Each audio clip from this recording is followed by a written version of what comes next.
Dive deeply within yourself and find yourself. This alone will solve all your problems.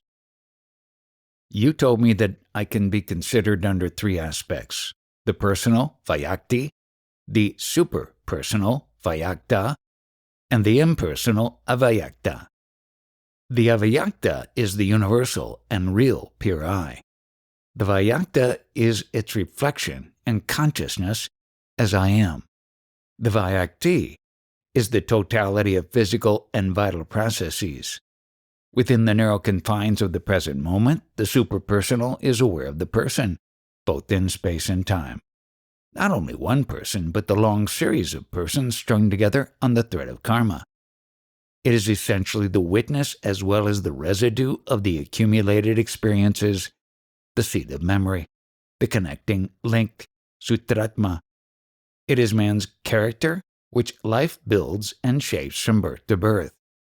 The universal is beyond all name and shape, beyond consciousness and character, pure self-conscious being. Did I put down your views rightly? On the level of the mind, yes. Beyond the mental level, not a word applies.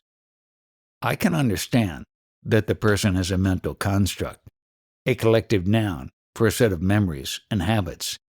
But he to whom the person happens, the witnessing center, is it mental too? The personal needs a base, a body to identify oneself with, just as a color needs a surface to appear on. The seeing of the color is independent of the color. It is the same, whatever the color. One needs an eye to see a color. The colors are many, the eye is single. The personal is like the light in the color and also in the eye, yet simple, single, indivisible, and unperceivable, yet in its manifestations. Not unknowable, but imperceivable, unobjectivable, inseparable. Neither material nor mental, neither objective nor subjective. It is the root of matter and the source of consciousness. Beyond mere living and dying, it is the all-inclusive, all-exclusive life, in which birth is death and death is birth. The absolute or life you talk about, is it real or a mere theory to cover up our ignorance? Both. To the mind a theory, in itself a reality. It is reality in its spontaneous and total rejection of the false. Just as light destroys darkness by its very presence, so does the Absolute destroy imagination. To see that all knowledge is a form of ignorance is itself a movement of reality. The witness is not a person. The person comes into being when there is a basis for it, an organism, a body. In it the Absolute is reflected as awareness. Pure awareness becomes self-awareness. When there is a self, self-awareness is the witness. When there is no self to witness, there is no witnessing either. It is all very simple. It is the presence of the person that complicates. See that there is no such thing as a permanently separate person, and all becomes clear. Awareness, mind, matter, they are one reality in its two aspects as immovable and movable, and the three attributes of inertia, energy, and harmony. What comes first, consciousness or awareness? Awareness becomes consciousness when it has an object. The object changes all the time. In consciousness there is movement. Awareness by itself is motionless and timeless, here and now. There is suffering and bloodshed in East Pakistan at the present moment. How do you look at it? How does it appear to you? How do you react to it? In pure consciousness, nothing ever happens. Please come down from these metaphysical heights. Of what use is it to a suffering man to be told that nobody is aware of his suffering but himself? To relegate everything to illusion is insult added to injury. The Bengali of East Pakistan is a fact, and his suffering is a fact. Please do not analyze them out of existence. You are reading newspapers. You hear people talking about it. You cannot plead ignorance. Now, what is your attitude to what is happening? No attitude. Nothing is happening. Any day there may be a riot right in front of you, perhaps people killing each other. Surely you cannot say, nothing is happening, and remain aloof. I never talked of remaining aloof. You could as well see me jumping into the fray to save somebody and getting killed. Yet to me, nothing happened. Imagine a big building collapsing. Some rooms are in the ruins, some are intact. But can you speak of the space as ruined or intact? It is only the structure that suffered and the people who happened to live in it. Nothing happened to space itself. Similarly, nothing happens to life when forms break down and names are wiped out. The goldsmith melts down old ornaments to make new. Sometimes a good piece goes with the bad. He takes it in his stride, for he knows that no gold is lost. It is not death that I rebel against. It is the manner of dying. Death is natural. The manner of dying is man-made.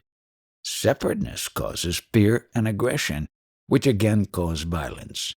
Do away with man-made separations, and all this horror of people killing each other will surely end.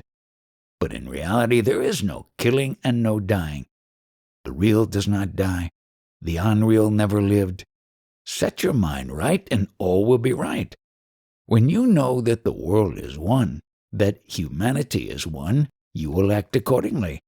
But first of all, you must attend to the way you feel, think, and live. Unless there is order in yourself, there can be no order in the world.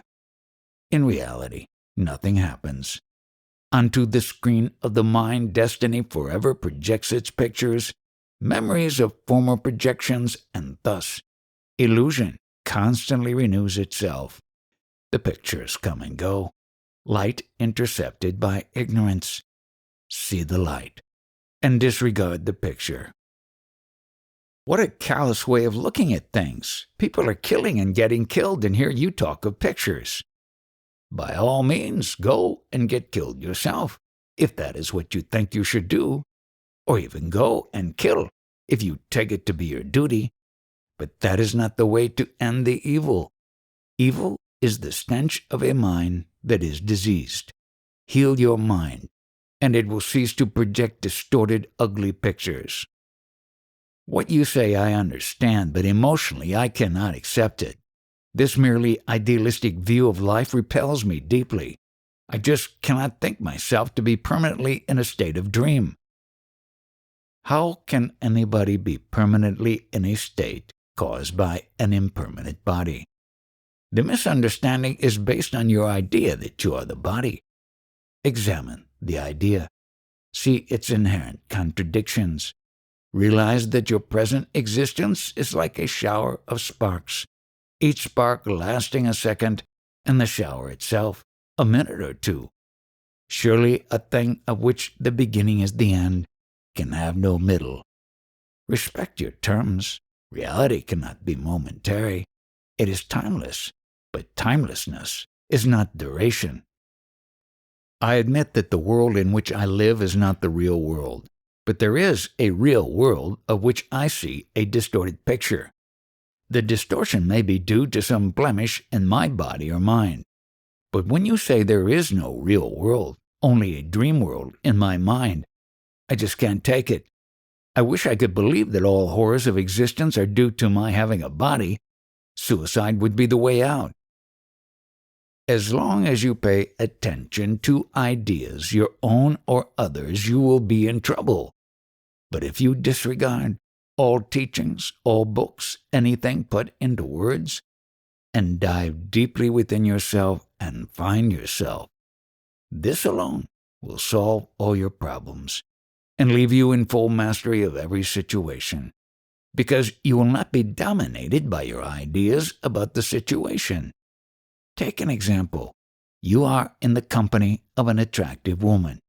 You get ideas about her, and this creates a sexual situation. A problem is created and you start looking for books on continence or enjoyment. Were you a baby, both of you could be naked and together without any problem arising. Just stop thinking you are the bodies and the problems of love and sex will lose their meaning. With all sense of limitation gone, fear, pain, and the search for pleasure all cease. Only awareness remains. Every experience happens against the background of silence. I'm a Frenchman by birth and domicile, and since about 10 years I've been practicing yoga. After 10 years of work, are you anywhere near your goal? A little nearer, maybe. It is hard work, you know. The self is near, and the way to it is easy. All you need doing is doing nothing. Yet I found my sadhana very difficult. Your sadhana is to be. The doing happens. Just be watchful. Where is the difficulty in remembering that you are? You are all the time. The sense of being is there all the time, no doubt, but the field of attention is often overrun by all sorts of mental events, emotions, images, ideas. The pure sense of being is usually crowded out. What is your procedure for clearing the mind of the unnecessary? What are your means, your tools, for the purification of the mind? Basically, man is afraid. He is afraid of himself most. I feel I am like a man who is carrying a bomb that is going to explode. He cannot defuse it. He cannot throw it away. He is terribly frightened and is searching frantically for a solution which he cannot find. To me, liberation is getting rid of this bomb. I do not know much about the bomb. I only know that it comes from early childhood. I feel like the frightened child protesting passionately against not being loved. The child is craving for love. And because he does not get it, he is afraid and angry. Sometimes I feel like killing somebody or myself. This desire is so strong that I am constantly afraid, and I do not know how to get free from fear. You see, there is a difference between a Hindu mind and a European mind. The Hindu mind is comparatively simple. The European mind is a much more complex being. The Hindu is basically sattvic. He does not understand the European's restlessness, his tireless pursuit of what he thinks needs to be done, his greater general knowledge. His reasoning capacity is so great that he will reason himself out of all reason. His self-assertiveness is due to his reliance on logic. But thinking, reasoning, is the mind's normal state. The mind just cannot stop working. It may be the habitual state, but it need not be the normal state. A normal state cannot be painful, while a habit often leads to chronic pain. If it is not the natural or normal state of mind, then how to stop it? There must be a way to quieten the mind. How often I tell myself, enough, please stop, enough of this endless chatter of sentences, repeated round and round. But my mind would not stop. I feel that one can stop it for a while, but not for long. Even the so-called spiritual people use tricks to keep their mind quiet. They repeat formulas, they sing, pray, breathe forcibly or gently, shake, rotate, concentrate, meditate, chase trances, cultivate virtues, working all the time, in order to cease working, cease chasing, cease moving. Were it not so tragic, it would be ridiculous. The mind exists in two states, as water and as honey. The water vibrates at the least disturbance, while the honey, however disturbed, returns quickly to immobility. By its very nature, the mind is restless. It can perhaps be made quiet, but it is not quiet by itself. You may have a chronic fever and shiver all the time. It is desires and fears that make the mind restless. Free from all negative emotions, it is quiet.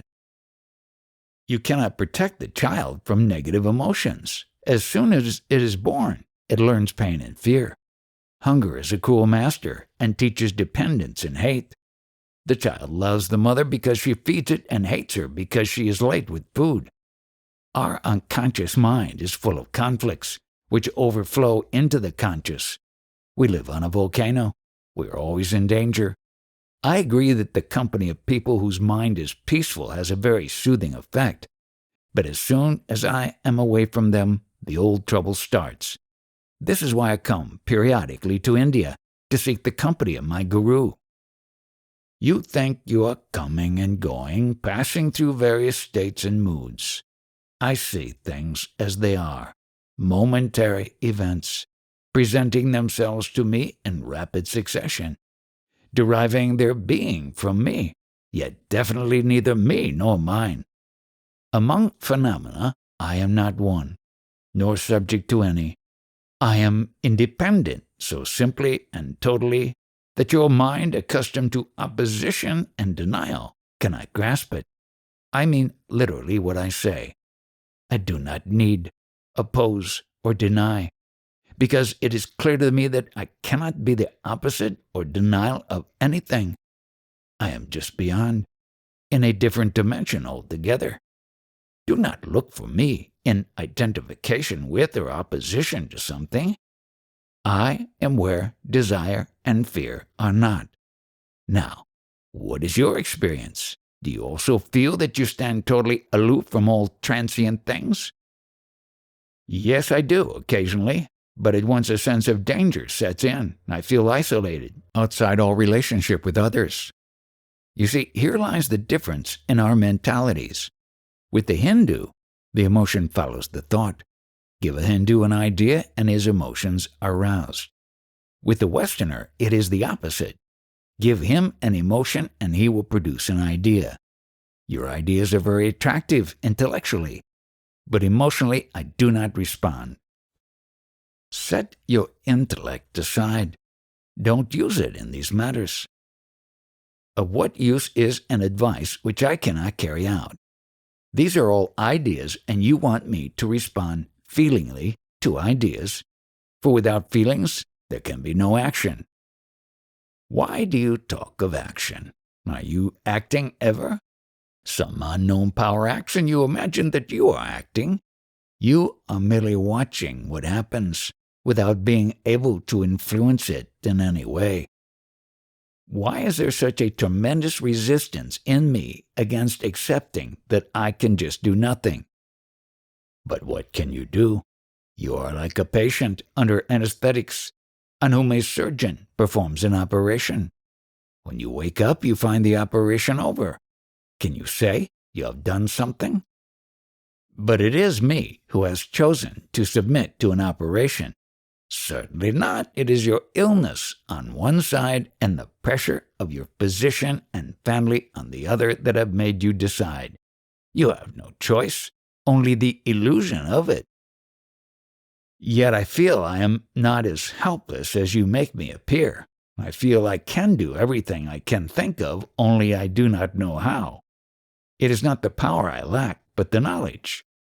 Not knowing the means is admittedly as bad as not having the power. But let us drop the subject for a moment. After all, it is not important why we feel helpless, as long as we see clearly that for the time being we are helpless. I am now 74 years old, and yet I feel that I am an infant. I feel clearly that in spite of all the changes, I am a child.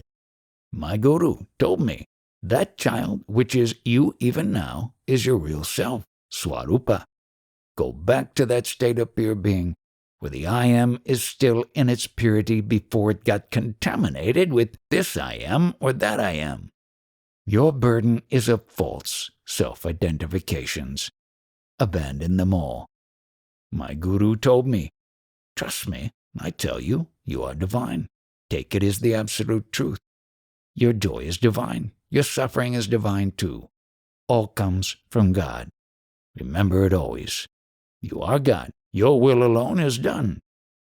I did believe him and soon realized how wonderfully true and accurate were his words. I did not condition my mind by thinking, I am God, I am wonderful, I am beyond. I simply followed his instruction, which was to focus the mind on pure being I am and stay in it. I used to sit for hours together with nothing but the I am in my mind, and soon peace and joy and a deep, all-embracing love became my normal state. In it, all disappeared. Myself, my guru, the life I lived, the world around me. Only peace remained and unfathomable silence. It all looks very simple and easy, but it is just not so. Sometimes the wonderful state of joyful peace dawns on me, and I look and wonder how easily it comes and how intimate it seems, how totally my own. Where was the need to strive so hard for a state so near at hand? This time, surely, it has come to stay. Yet how soon it all dissolves and leaves me wondering, was it a taste of reality or another aberration? If it was reality, why did it go? Maybe some unique experience is needed to fix me for good in the new state, and until the critical experience comes, this game of hide and seek must continue. Your expectation of something unique and dramatic, of some wonderful explosion, is merely hindering and delaying your self-realization. You are not to expect an explosion, for the explosion has already happened. At the moment when you were born, when you realized yourself as being, knowing, feeling. There is only one mistake you are making. You take the inner for the outer and the outer for the inner. What is in you, you take to be outside you, and what is outside, you take to be in you. The mind and feelings are external, but you take them to be intimate. You believe the world to be objective, while it is entirely a projection of your psyche. That is the basic confusion, and no new explosion will set it right. You have to think yourself out of it. There is no other way. How am I to think myself when my thoughts come and go as they like? Their endless chatter distracts and exhausts me. Watch your thoughts as you watch the street traffic. People come and go, you register without response. It may not be easy in the beginning, but with some practice you will find that your mind can function on many levels at the same time, and you can be aware of them all. It is only when you have a vested interest in any particular level that your attention gets caught in it, and you black out on other levels. Even then, the work on the blacked out levels goes on outside the field of consciousness. Do not struggle with your memories and thoughts. Try only to include in your field of attention the other, more important questions like, who am I? How did I happen to be born? Whence this universe around me? What is real and what is momentary? No memory will persist if you lose interest in it. It is the emotional link that perpetuates the bondage. You are always seeking pleasure, avoiding pain, always after happiness and peace. Don't you see that it is your very search for happiness that makes you feel miserable? Try the other way, indifferent to pain and pleasure, neither asking nor refusing. Give all your attention to the level on which I am is timelessly present. Soon, you will realize that peace and happiness are in your very nature, and it is only seeking them through some particular channels that disturbs. Avoid the disturbance, that is all. To seek, there is no need. You would not seek what you already have. You yourself are God, the supreme reality. To begin with, trust me, trust the teacher. It enables you to make the first step, and then your trust is justified by your own experience. In every walk of life, initial trust is essential. Without it, little can be done.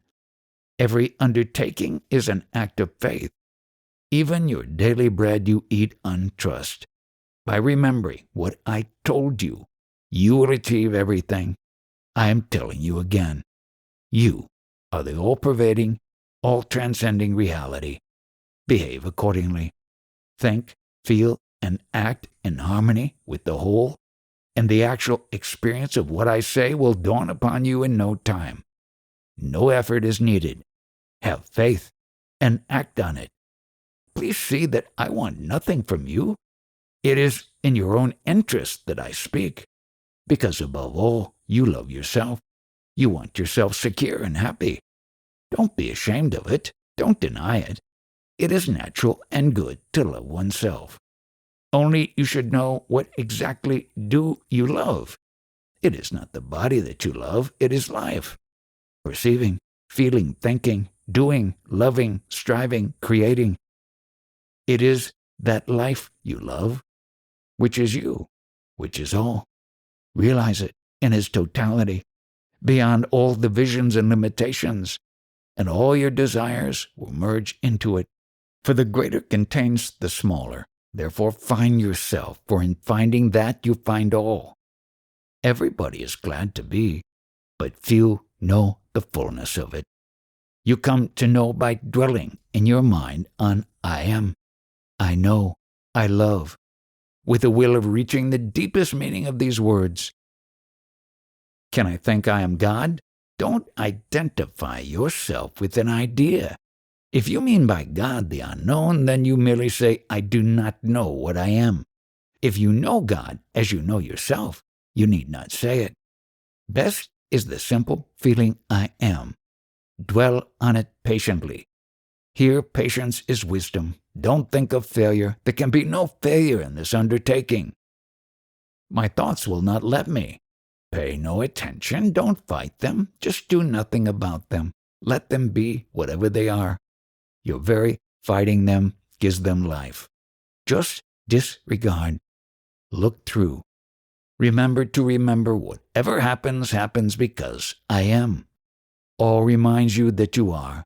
Take full advantage of the fact that to experience, you must be. You need not stop thinking, just cease being interested. It is disinterestedness that liberates. Don't hold on, that is all. The world is made of rings. The hooks are all yours. Make straight hooks and nothing can hold you. Give up your addictions. There is nothing else to give up. Stop your routine of acquisitiveness, your habit of looking for results, and the freedom of the universe is yours. Be effortless. Life is effort. There are so many things to do.